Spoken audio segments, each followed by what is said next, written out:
Aloha, everybody. This is Tiggy Maximus with Tiggy Maximus Talks, episode 73 on YouTube. Um, Today is the first day of the MLB Major League Baseball 2023 season. Season is underway, and tonight, the San Diego Padres opened their 2023 campaign opening day home against the Colorado Rockies. From what I can tell, the Padres are maybe one of two or one of four teams that are likely to win the World Series in 2023, and that makes me very happy to hear. You got the Padres and Dodgers, pretty much the likely representative from the National League, and you got the Astros and Yankees representing the American League. So between, let's see, I actually want to make some predictions here. So I'm gonna pick some divisional winners and tell you I think is gonna win the World Series. And you may think I'm a little biased, but let's start with the American League. The American League East. You got the Yankees, you got the Blue Jays, you got the Rays, you got the Orioles, and you got the Red Sox. Just kind of giving some thought. I have a good feeling that the Yankees will win the AL East division. In the American League Central Division, we got the Guardians, we got the White Sox, we got the Twins, we got the Royals, and we got the Tigers. And if you really want to know what I think, I am selecting the. I'm gonna go with the White Sox on this one. And then next up we have the American League West Division. You got the Astros, you got the Mariners, you got the Rangers, you got the Angels, and you got the Athletics. And I think what's going to happen is the Houston Astros will win the American League West Division. So, with that, let's start with the National League East Division. You got your Mets, you got your Braves, you got the Phillies, you got the Marlins, and you got the Nationals. Now, with the Phillies winning the National League pennant in 2022 by defeating the San Diego Padres,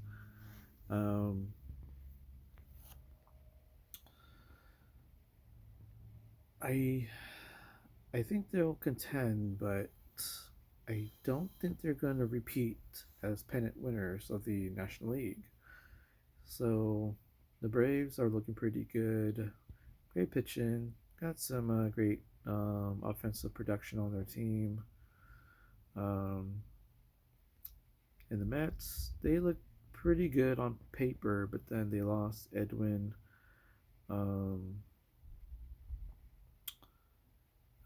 Diaz due to a celebration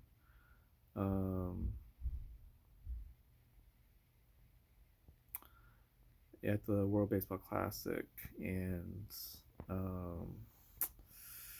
well, that's kind of harsh. And already Justin Verlander was already placed on the injured list already. So the Mets got older, spent a lot of money, and they can't use some of these high priced players. So that's a tough one. If you ask me, I think the Atlanta Braves will actually win the division. So Next up, we have the National League Central Division. We got the Cardinals, we got the Brewers, we got the Cubs, we got the Reds, we got the Pirates. Um, I mean, it's kind of between the Brewers and the Cardinals. Um, but I have a strong feeling the Cardinals are gonna pull out the divisional win. So, but I can see the Brewers kind of making you know making a run for it as well. Cubs, I don't feel too strong about. Pirates, I don't think will do well. Reds, I think they're some steps away. Um, but I kind of like the Cardinals here. And then we got the National League West Division. You got the Dodgers, you got the Padres, you got the Giants, you got the Diamondbacks, and you got the Rockies. I don't think the Rockies will do it. I don't think the Diamondbacks will do it. The Giants, I think they're ways behind the Padres and the Dodgers. And it's kind of a coin flip between Dodgers and Padres, but you know what? I think it's time. I think the Padres will win the National League West division. So, with those divisional winners, I'm going to now pick who wins the American League and the National League pennants. And kind of think about it. You know what? I am going to pick the Astros to win the American League, and I'm picking the Padres to win the National League.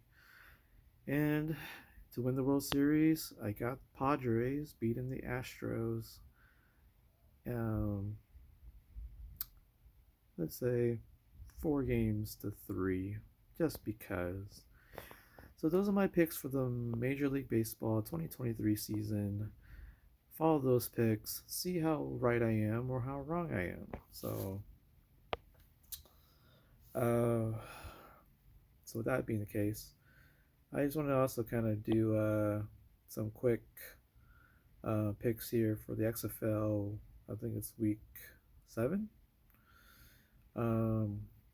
We got the Renegades playing against the Sea Dragons. I think the Renegades beat the Sea Dragons in week 1. Very close game. But I think this time around the Sea Dragons have turned things around, and I think they're going to pay back the Renegades. So I'm picking the Sea Dragons to beat the Renegades. We also have the winless Guardians playing the undefeated DC Defenders. And this was an easy one. I'm picking the DC Defenders to beat the Orlando Guardians. We also have the 2-win San Antonio Brahmas playing against the 1-win Vegas Vipers. I'm picking the San Antonio Brahmas to win that one. Feel pretty confident about that. And then you got the St. Louis Battlehawks and the Houston Roughnecks. That one's going to be a good one. Might be a shootout. But I am picking the Houston Roughnecks to win that one. So that one's going to be a fun one. And I got to figure out on Saturday or Sunday how to watch these XFL games on ESPN Plus, because yours truly is going to be at WrestleMania all weekend, Saturday and Sunday, nights 1 and 2 at SoFi Stadium in Los Angeles. So yeah, those are my picks for XFL Week 7. Follow those picks as well. See how right I am or how wrong I am. And if I haven't already picked already, you got the San Diego State Aztecs going up against the Florida Atlantic Owls. And then you got the Yukon Huskies going up against the Miami Hurricane. As of right now, I'm going to go with the San Diego State Aztecs beating the Florida Atlantic Owls, and I got the Yukon Huskies beating the Miami Hurricanes. So those are my picks for the Final Four as well. Um,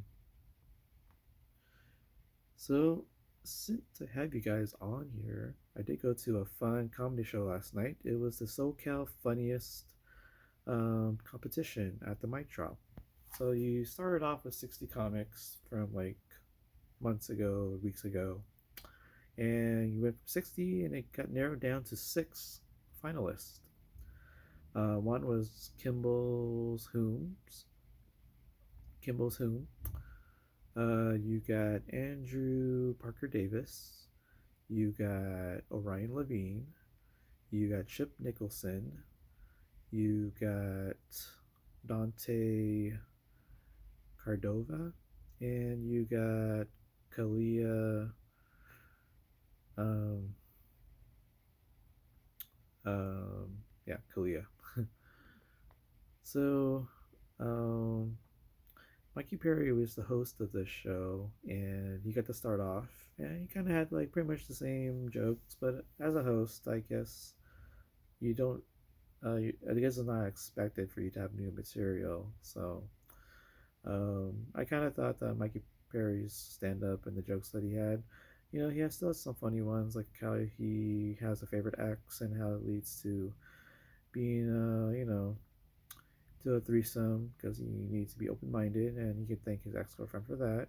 But he said that he didn't like the eye contact from the other guy and doesn't like being put in situations where he can't defend himself while being butt naked. So, yeah. Um, Super funny. That's probably his best joke, honestly. Um, but overall, I thought his stand up was 8 out of 10. Um, and throughout the night, he was kind of in between comics, and um, he did announce who was the top three. Um, uh, let's see. Uh, I think he said. Um, Actually, let me get to that later. So the first person that came out was an opener, actually, Jeff Grooms. I've seen him a couple times now, and guy's pretty funny. Um, uh, I think he had some new material because I don't think it felt the same from times I've heard, and that's if I was paying attention very closely. So I got to go through his set, and I actually thought that Jeff Grooms was a solid 8.1. Um, yeah, I'm trying to remember. Can't remember exactly what he said during his set, but again, trying to take mental notes, but very terrible at that actually. Um, then we got um, the first comic that came out was Dante Cordova. Guy was pretty funny. He talked about the bangs that he got, um, and he talked about how he is mixed up with Rick James, but Rick James mixed with somebody with like a flashy style of clothes or something. So yeah, he was pretty funny though. He talked about talked about sex and positions um and I'm trying to remember. Yeah, he mentioned that he has a big juicy ass or something. So, but overall, I thought he was like a 8.5 out of 10. So, and then the next person that came up, I believe it was Chip Nicholson. Guy was a big surprise. Actually, thought he was pretty funny. Actually, I kind of felt that he was like an 8.9. Um, I think all I remember from his set was more towards the end, but it was like actually funny throughout the entire set actually. I don't remember how much time they get, like maybe 10 or so minutes or something. But apparently, I was told that he actually did not finish in time. So, um, but I thought Chip overall, like crowd reaction and his jokes, like I would say 8.9 is suffice. Um, but yeah, um, Dante and Chip did not win the competition actually. But yeah, the Chips. I guess the only joke I remember was towards the end. It was how you mentioned you know how funny a joke is by how long it takes for someone to circle back. Because you know sometimes when someone tells a joke and then you kind of walk away from the person telling the joke and then you come back. But he said this time, if you really think about it, the longer they're out, that means it's a lot funnier the longer they're out. And then he mentions how, his dad must have heard a joke and has not returned in years. So it must have been a really funny joke. And then you got some ahs and stuff, but I actually thought that was kind of funny. And then said that maybe with him being a comedian, that someday he'll probably run into his dad or something. So but yeah, overall, really good set. Actually, kind of hope to see Chip Nicholson a lot more, and maybe actually meet him in person because I didn't get to meet him after the show because I think he had to leave after he found out that he was not going to be the winner. So, and then we got, I believe it's Andrew Parker Davis. The guy's okay. He he had a bunch of index cards and he wrote stuff on it. I guess all of his one-liners. Um, I mean, he was alright. He had some funny stuff, but I don't think he was probably the best comic of the night anyway. But I kind of felt that it was more of a 7.7 out of 10. I wasn't sure how he was voted into the finals, but I didn't see the other 54. So I did get to sit with my friend Camille Waters, another comedian, and I was going to sit on the other side of the stage, but farther back. But then Camille Waters came over to me and said to come over and sit with her, so in her table. So that's very nice of her. Um, but yeah, I think the next person that went up was let's see, three. Um, okay. Um, I guess it was Orion Levine was next, and wow, I've seen him one before. Um, he was super loud the last time I've seen him perform, and I heard that he actually got on to the Late Show and performed his stand-up comedy. That's pretty cool. And next thing you know, I find out that he's in the finals, which is not surprising actually. And he had a really good set, and um, there was a mention of a Linkin Park um, in his set, and then um,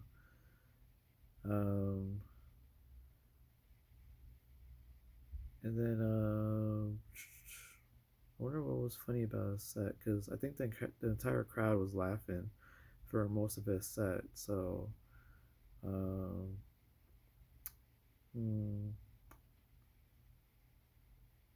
uh, he mentioned that he was Jewish, and yeah, right now I'm kind of blanking out on what the joke was, but or the biggest joke. But overall, I can tell he did pretty well, and I would say Ryan Levine hit a 9.0 out of 10 on my scale. And then next up we have Kalia. Um, I thought she was kind of funny. She kind of was like maybe an 8.6 out of 10. She talked about how she was once pulled over by a cop, and she was told that she needed to open the door with her left hand specifically, and then turn around. And then she acted out how she did the pullover and how she listened to the cop instructions. So it just got funnier and funnier because she posed in a certain way to make sure that the cop knows that she's a female, but she does like other women. Um, so yeah, and then overall, yeah, I after all that, I think she was like an 8.6 out of 10. I don't think she was the funniest though. She didn't win actually, but I think she placed in the top three. And then um, you got Kimball's Whom. She was the last one to go up in the competition, and it was a lot of similar stuff that I've heard. Um, I thought that she was a solid 8.5 out of 10. Um, yeah, she talked about her fraternal twins. Talked about how she was, I guess, at a birthday party and she was on a trampoline and she fell off, but when she tried to brace her fall, her hand landed on a puddle of water, but it was actually her own urine. So, yeah, so there's that. And then, but overall, I got to talk to her afterwards, got to catch up, and then, so yeah, um, so yeah, solid 8.5. Um, but I love the accent though. And then, so they announced the winner, but they announced the winner after a closer was put on stage, and it was actually my first time seeing this closer. It was Mal Hall. So the guy just had a big special on YouTube, and it was actually my first time seeing him. And I actually would have seen him at the Haven a few weeks ago, but it was flooding, it was raining for the Kylie Troop and Natasha Collier show on Haven on 30th, but I had to miss it because I could not find parking and it was flooding. So I even told him about it too after the show. And but I'm glad I got to see his whole set. And honestly, his jokes and his whole entire set was super funny. A lot of the crowd was laughing the entire time. So I would say he was about a 9 out of 10. So, um, so it's kind of cool getting to catch up with a lot of the comedians after. And then they announced the winner, and they said the winner of the SoCal Funniest Competition at the mic drop was Orion Levine. And it's no big surprise because I would have picked him or Chip Nicholson to win it, but I think Orion did it just a little more. And he was the funniest out of the group of six. So, congratulations to Orion Levine for winning. And, the future looks pretty bright. So, yeah. And I'm going to another comedy show, as you've heard me say. I'm going to be at the Hollywood Roosevelt because of Josh Elliman's show, the Well Dressed Jazz and Comedy Show. So that's going to be a lot of fun. Can't wait to go. Whole new lineup. I haven't seen any of the one of them before, so it should be a lot of fun. And I did a little research, and I think I'm in for a treat. And plus, I'm bringing my nephew Isaac. So, anywho, that's it, guys. Enjoy MLB's opening day. My predictions for MLB 2023, XFL Week 7, and get some good food, hang out with some good company, and I am gonna go and watch this Padres Rockies game because I think the field is dry now at Petco Park and they can play. So, best of luck to the Padres. Hopefully they win the World Series this year. I'll be super excited, and hopefully the San Diego State Aztecs also win the NCAA basketball tournament championship for the men's of the 2023 season. So a lot of great stuff going on. Plus, WrestleMania weekend. Alright, guys, this is Tiggy Maximus signing off. Ciao, guys. Aloha and au revoir. Alright, Tiggy Maximus out. Booyaka!